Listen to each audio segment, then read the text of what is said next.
अब सभी को जय मसीह की और आज हम पढ़ेंगे पहला थिमोथियुस उसके 6 अध्याय उसकी 3 आयत से पढ़ेंगे। लिखा है, यदि कोई और ही प्रकार का उपदेश देता है और खरी बातों को अर्थात हमारे प्रभु यीशु मसीह की बातों को अर्थात उस उपदेश को नहीं मानता जो भक्ति के अनुसार है, तो वह अभिमान हो गया और कुछ नहीं जानता, वरन उसकी विवाद और शब्दों पर तर्क करने का रोग है। हालेलुया, मिलकर प्रार्थना करें।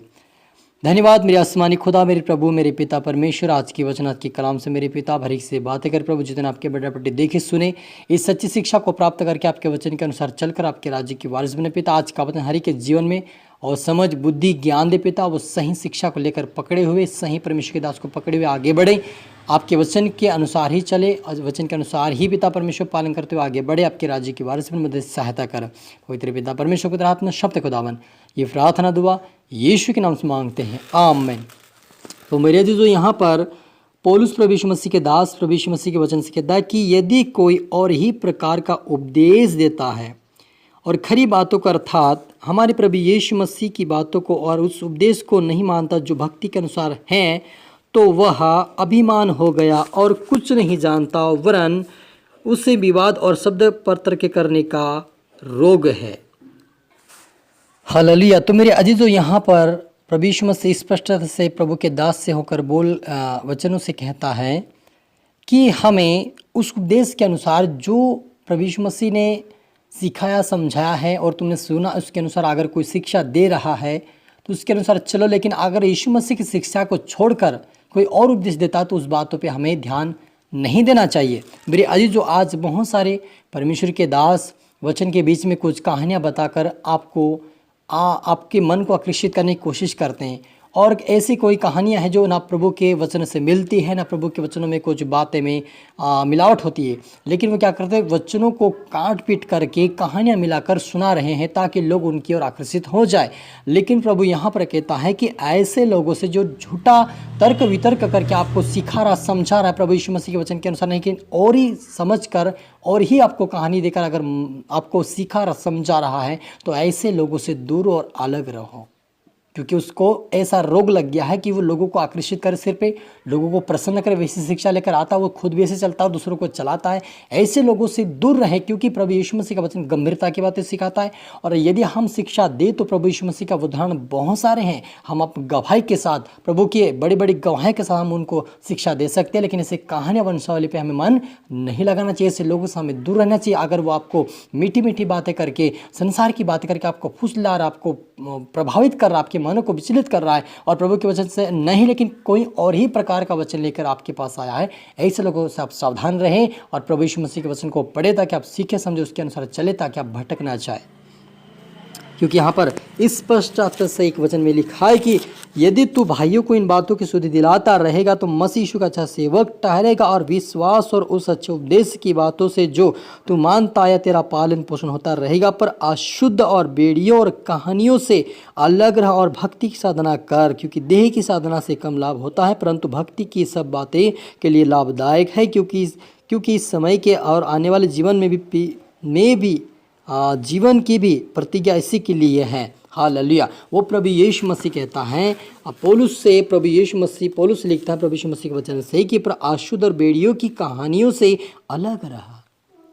मेरे जीजों, आज बहुत सारे लोगों को आकर्षित करने के लिए कई प्रकार की कहानियाँ बताते हैं, लेकिन मुझे इस बात का दुख, ऐसी ऐसी कहानी बताते हैं जो प्रभु के योग्य नहीं है, एक ठट्टों की बातें हैं, एक मनभावनी बात, ऐसी कहानियाँ हैं जिसको हम सुनने के बाद हमारा विश्वास भटक जाता है, सुनने के बाद हमारे मन को ठेस पहुंचता है। क्या ये बात हमें लाभ दे रही है? क्या ये बात हमें प्रभु में बढ़ा रही है? क्या तो हमें ऐसी कहानियों के ऊपर हमें मन नहीं लगाना चाहिए, लेकिन हमें सत्य प्रभु के वचन के ऊपर ध्यान देना चाहिए कि प्रभु हमें क्या चाहता है, प्रभु किस प्रकार की शिक्षा चाहता है। वो तो कहता है कि अशुद्ध बेड़ियों और कहानियों से अलग रहो। आज लोग बहुत सारे ऐसे ही परमेश्वर के दास खड़े हो गए हैं जो कहानियों पे मन लगाकर कहानियाँ लेकर आपके पास आएंगे, कहानी के द्वारा आपको समझाएंगे। क्या आप उद्धार पा सकते हैं? क्या आप उद्धार आपके जीवन में हो सकता है? प्रभु यीशु मसीह ने भी ऐसे उदाहरण दिए जो लोगों के लिए आशीष का कारण बने। यीशु मसीह ने ऐसे उदाहरण दिए जो परमेश्वर के वचनों से लेकर ही बताया, वो कभी बाहर नहीं बताया। लेकिन आज की तारीख में ऐसा हो रहा है कि लोगों को प्रभावित करने के, लोगों को अपनी ओर आकर्षित करने के लिए, लोगों को इकट्ठा करने के लिए ऊपर ऊपर मन की बातें और कहानी की बातें बताकर लोगों को खुश करते हैं। क्या उसमें परमेश्वर की सेवकाएं हो रही? क्या वो हम आत्मा को जीत सकते? नहीं जीत सकते। लेकिन जब हम गंभीरता के साथ प्रभु के वचन को, गवाही के साथ परमेश्वर के वचन को बांटेंगे, लोगों का जीवन जरूर बदलेगा, जरूर वो परमेश्वर के राज्य तक पहुंचेंगे। लेकिन यदि कहानी पे मन लगाएंगे और मन भावनी बात, अपनी बुद्धि की बातों को लेकर हम बांटते रहेंगे लोगों के बीच में, कभी किसी का उद्धार होने वाला नहीं है मेरे जीजो। और हमें एक गंभीर होना चाहिए कि परमेश्वर कहता है कि आने वाले से, पर कहता है कि परंतु आत्मा स्पष्टता से कहता है कि आने वाले समयों में कितने लोग भरमाने वाली आत्मा और दुष्ट आत्मा की शिक्षा पर मन लगाकर विश्वास से भाग जाएंगे। हालेलुया। क्यों भाग जाएंगे? क्योंकि उनके पास खरी शिक्षा नहीं है, उनके पास परमेश्वर का वचन नहीं है, लेकिन क्या कहानियां हैं, बेड़ियां हैं और शुद्ध बातें हैं, लेकिन परमेश्वर का वचन नहीं है। इसी कारण से वो क्या करेंगे? बहक जाएंगे। लेकिन आपके पास यदि वचन होगा, प्रभु का वचन ये कहता, आप कह पाएंगे, तो परमेश्वर आपको बचाएगा। इसलिए आप मुझे सावधान होना। यदि आपको कोई मीठी मीठी बात है, कोई कहानी और वंशावली की बात आपको बता रहा है, प्रभु के वचन को छोड़कर कोई और ही शिक्षा दे रहा है, ऐसे लोगों के ऊपर आप विश्वास ना करें, ऐसे दासों के ऊपर आप कभी विश्वास ना करें। क्योंकि बहुत सारे लोग कोई बिजनेस को लेकर आता है, कोई प्रकार की बातों को लेकर आते हैं और आपको क्या करते हैं? आकर्षित करते हैं। कहते हैं कि हम, आप ऐसा करो, विश्वास करो, हम आपके लिए ये करेंगे, हम आपके लिए वो करें। क्या करें? वो लालच दे रहे। वो लालच के कारण क्या करें? विश्वास छोड़कर लोग क्या कर रहे? अपनी मर्जी का दास चुनकर भटकते जा रहे हैं। लेकिन आप ऐसा कभी ना करें। जो दास आपके घर में आए, जिस दास ने आपको सही रास्ता दिखाया, मार्ग दिखा, आपको चंगा किया, उसी का पालन, उसी का आदर करें और उसी के साथ रहे। आपके घर अगर कोई आता है परमेश्वर के दास, उसका भी आदर करो, लेकिन उनको प्रार्थना के लिए मत बुलाओ। प्रार्थना के लिए वही दास जो हमारे घर था, उसी का पालन करो, ताकि हम भटकते ना रहे, लेकिन परमेश्वर के वचन के अनुसार चलकर उसके राज्य के वारिस बन जाए। क्योंकि यहाँ पर प्रभु यीशु मसीह के वचन से पौलुस स्पष्टता से कहता है, फिर से पढ़ेंगे, पर अशुद्ध और बेड़ियों और कहानियों से अलग रहा और भक्ति की साधना कर, क्योंकि देह की साधना से कम लाभ होता है, पर भक्ति सब बातों के लिए लाभदायक है। हालेलुया। अगर कोई भक्ति का मतलब आराधना करना परमेश्वर की। अगर आज बहुत सारे लोग क्या करते, एक दो गीत गाकर कहते कि लंबी प्रार्थना हमें नहीं करना चाहिए, लंबी आराधना नहीं करना चाहिए। लेकिन दाऊद दिन भर आराधना करता तब भी वो थकता नहीं था, लेकिन परमेश्वर के संग रहता था, क्योंकि वो आराधना करने वाला व्यक्ति था। ऐसा हमें भी आराधक बनना है।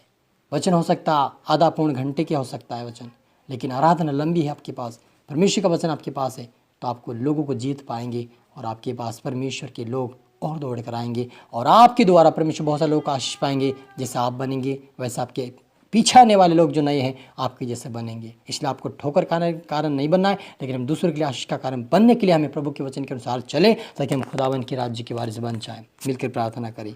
धन्यवाद पिता परमेश्वर, आज के वचन, आज के कलाम से आपने हर एक से बात किया। धन्यवाद। जितना आपके बेटा बेटी देखे सुने वो आशीष पे बरकत पाए प्रभु जी। आज से तेरे वचन के अनुसार चले प्रभु जी। ये कहानियाँ वंशावली पे मन ना लगाए पिता, लेकिन आपके सत्य वचन को सुने, सीखे, समझे, आपके वचन के अनुसार चलकर आपके राज्य की वारिस बने पिता। हर एक का जीवन आपके योग्य बने, आपके द्वारा हर एक व्यक्ति आशीष बरकत पाए। मदद सहायता कर मेरे पिता। प्रार्थना सुना आशीष के धन्यवाद मेरे पिता। प्रार्थना दुआ यीशु के नाम से मांगते हैं, आमीन। सभी को जय मसीह की। God bless you.